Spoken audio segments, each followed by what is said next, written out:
saaka halkan waxaan ku soo dhaweynayaa gudoomiyaha gobolka iyo madaxda kale ee la socda taliyaha qaybta taliye ku xigeenka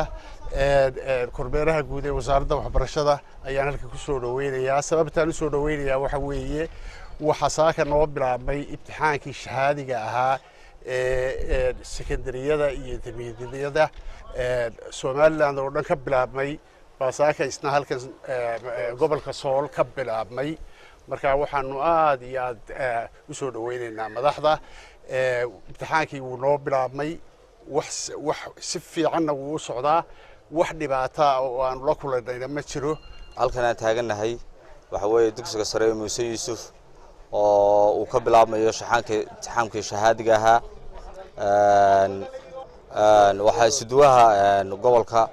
oo 48 saac ka hor soo gaarsiiyay taliska qaybta Bilayska gobolka Sool imtixaankii shahaadiga ahaa waxa weeye si nabadgelyo ayaan u haynay xafiiska qaybtu yaalay gobol degmooyinkana waxaan u dirnay shalay waxa weeye magaalada Laascaanood oo caasimadda ahna waxa weeye waa anaga hadda ciidankii Bilaysku taagan yahay oo laga howlgaliyo shaqadu si habsami ah oo amni ah oo nabadgelyo ah ayay uga bilaabantay magaalada Laascaanood iyo degmooyinka kaleba waxa weeye xaaladda amniga aad iyo aad bay wanaagsan tahay waxa weeye waan heegan baan u nahay ilaa iyo inta imtixaankaasi uu dhamaanayo uu soconayo waqti kasta ha qaadatay ciidanka Bilaysku waxay u yihiin heegan goob kasta imtixaankaasi ka dhacayo iyo meel walba uu ka socdo koodii bishii 7 2017 waxaan ku suranahay secretary-ga Muuse Yuusuf ee magaalada Laascaanood gudaheeda ku yaala sida ay sheegeen madaxdii ugu horeysay ama ha ahaado aarowga gobolka Sool ama ha ahaado kormeeraha guud waa xaqiiq inuu saaka imtixaankii ka daafurmay gobolka Sool guud ahaan 6 degmo oo dibadda ah iyo 6 goobood oo magaalada gudaheeda wax dhibaato ah ilaa hadda kama jirto waxaan aad iyo aad u mahadnaqayaa taliyaha qaybta booliska iyo saraakiisha la howlgasha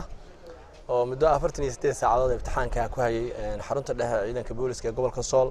si nabadgelyo ah ana u wareejiyay saaka shalayna si nabadgelyo u raray kuwii degmooyinka